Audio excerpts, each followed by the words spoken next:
Today, we start in the caves. So in between episodes, I was doing some mining, and I decided to come back here because we were approaching places that we had not gone yet. I was deeper than most of our other mines, and I decided I'll bring it to you guys. So I hope you do enjoy.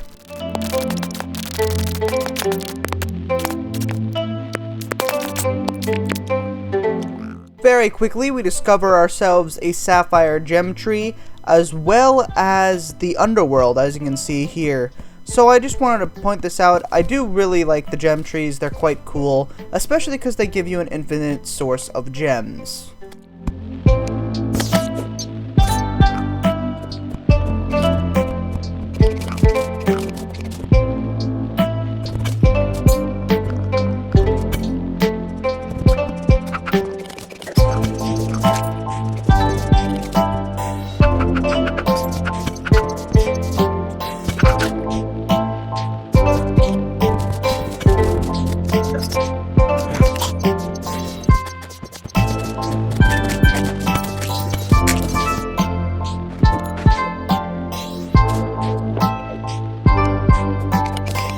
After looking around the cave, I found one life crystal, bringing our total health to about 180, I believe. I used a spelunker potion and we headed down into the underworld, and I was amazed. The amount of stuff here was crazy. There was 4 life crystals in total, a ton of platinum, 2 golden chests. I have never been this lucky in the underworld before. As you can see, we got some shoe spikes here, but I've honestly, again, just to reiterate, never been this lucky before, never had that much luck in the underworld.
After mining for a bit, we discover something very interesting, and it just gets longer. As you can see, we discovered a mine shaft. I decided to go to the right first, as I usually do, and then I decided to head left, and this was by far the longest mine shaft I have ever been in.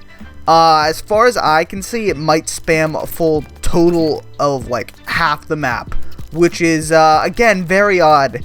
I've never seen a map like this where the underworld is pretty much has all the rare resources you might ever need, and directly below it there is a massive railway.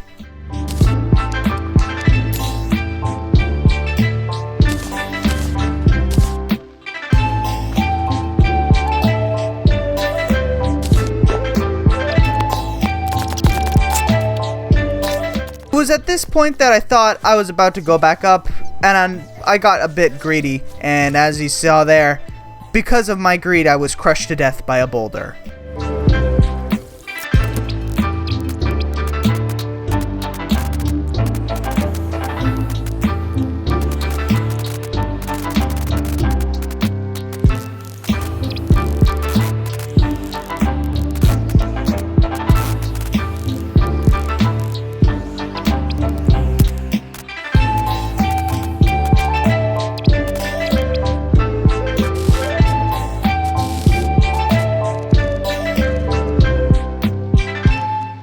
After respawning back at base, I made myself some sticky bombs, and then I made myself some armor, mainly out of silver, but I did make myself a platinum helmet. And after that, I decided to head back down into the mines.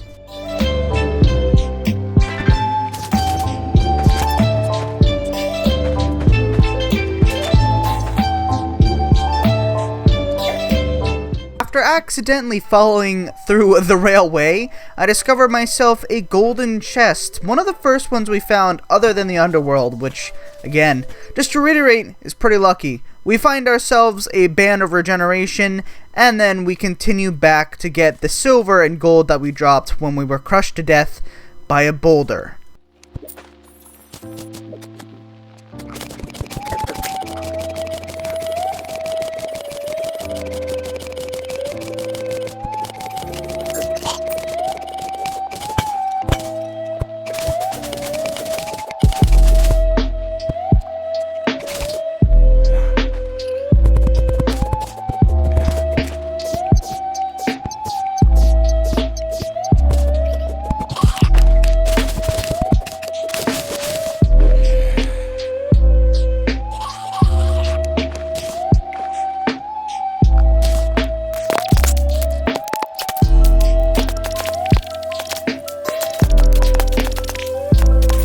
After getting my gold and silver back, I decided to continue further down into the mine. As you can see here, it was quite hard because in the jungle, it is very, very dangerous. The jungle is one of the hardest places in Terraria, in my opinion.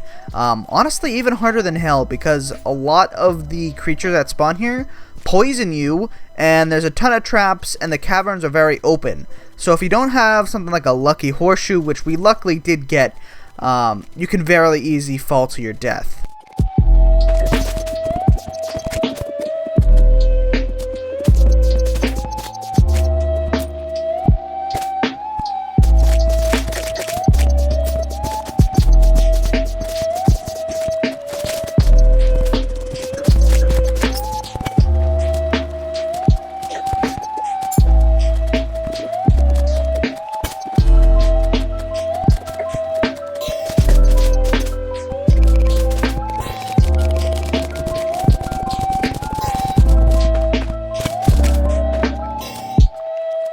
We discovered a pair of chests, one of which gave me Hermes Boots, which are some of the best items early game, allowing you to fight bosses quite easily, and the other was an accessory that allows you to auto-swing any melee weapon, which is really quite good.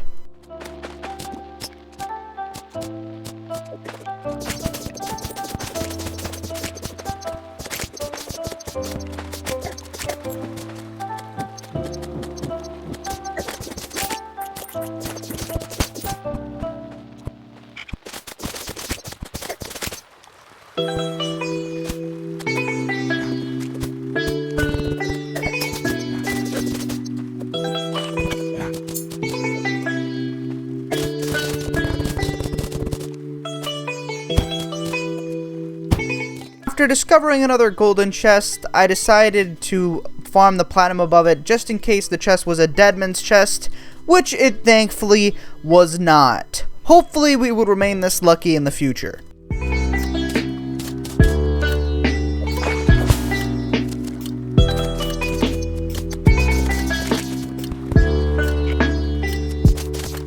Right after the previous chest, we discover another golden chest, and I very quickly decide to open it.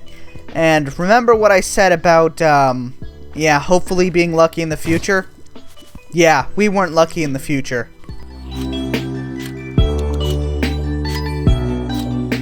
After dying to that deadsman chest, I really didn't feel like going mining again. Well, it is fun to go mining every now and then, you know, it's not great when you die. So I decide that I want to fight the King Slime, which I count as the first boss of the game, even before the Eye of Cthulhu, which, honestly, I feel like the King Slime is probably harder than the Eye of Cthulhu, just because it spawns a bunch of enemies, and here is that fight.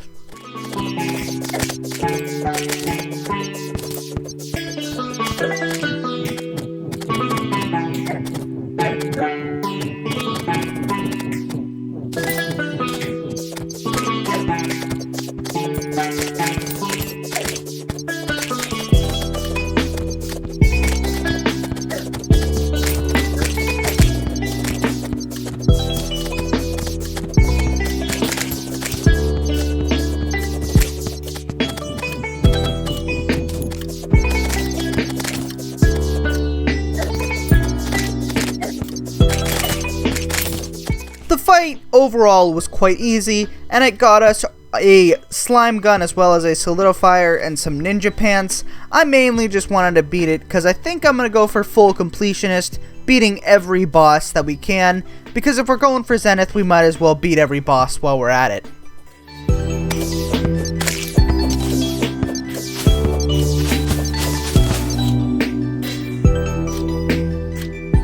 After killing the King Slime, I decided to go on a boss killing spree and wanted to kill the Brain of Cthulhu, which is the third boss. And this is the arena building stage. I have a timestamp on screen if you want to skip directly to the fight, which I think is probably the more interesting part. But for the Brain of Cthulhu, it's quite easy to put an arena up. Pretty much you just gotta layer a few layers of platforms, as you can't really fight it anywhere other than in kind of the central chamber of the Crimson.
The fight with the Brain of Cthulhu was going pretty well. As you can see, I have now dealt with all the eyes, and this section was way easier to fight than I thought it would. Usually this is the hardest part because it can teleport around and hit you, but because of the accessory that allows us to auto attack with any melee weapon, the Star Fury swings fast enough to where it couldn't even get close to us, so we could pretty much sit there and just swing all day and it could never hurt us.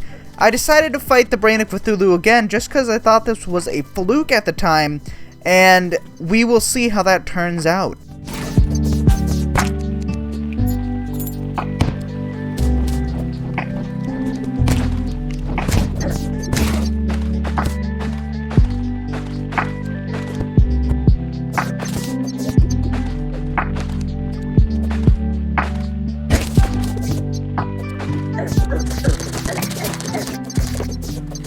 This fight started a lot more roughly, mainly because I got caught on some crimstone blocks, which was definitely not ideal, but I started picking up pace, pretty much just tanking the blows in order to deal a lot of damage with my Star Fury, and I thought that worked quite well as we got it to its second phase quite quickly, and then we just repeated the first time where we just stood still and swung and pretty much had no issues at all.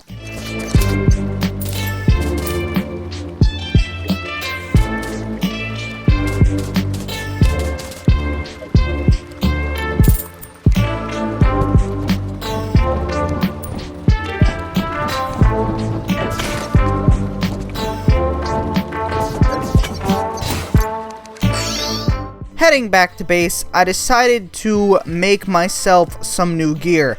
With all the Crimtane we had, I decided to make myself a Deathbringer Pickaxe, which is used to kind of mine Hellstone, which is the best material you can get before hard mode. And then I crafted myself a full set of Crimson Armor, as well as a Deathbringer Axe. And the Crimson Armor is quite good. Its full set bonus greatly increases life regen, but the big thing is its armor, which brought us up to 21 defense, which is quite a sizable amount.